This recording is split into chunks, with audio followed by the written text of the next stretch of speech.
Luister, wacht man, ek is rude man. My se naampie is Gamat Kotay. Ek is oorspronklik van Namakoland, maar jy sien, gay in Namakoland is soos varkvleis in Palestina, die twee werk nie. Jy lag, dis nie kry om 'n koppie koffie gedrink te kry, iemand anders moet jou voer. Toe vat ek my kramketty saam. Nou sit ek hulle, as hulle net so maak, dan skiet ek hulle.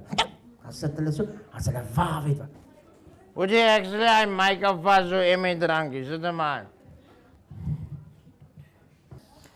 Mense, ek weet nou nie of jy my voorgestel het, ek het nou aan buite gestaan. Ek is oorspronklik van Namakoland, my naam is Boesman van Sail.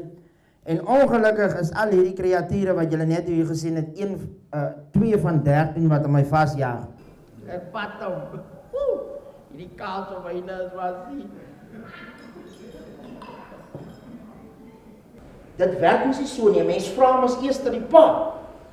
Hy sê, "Haai gits oom, ek het nie geweet jy like van my, is jy dan gay?" Sy sê, "Maar Jerem, jy, my man is vrek die naai dit." Sy sê, "Moenie worry nie, bel hy, dan kan verleer sy afvra." Bloemaste sê, "Meneer, ignoreer die kaartjie. Dis 'n fout." En toe hy sê 'n fout, sê, "O, koekemakranka."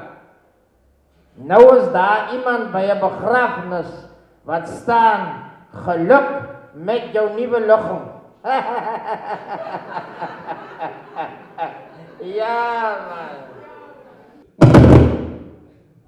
Kijk, my baas het al gesê, as jy die skoot hoor, dat jou nie getref nie.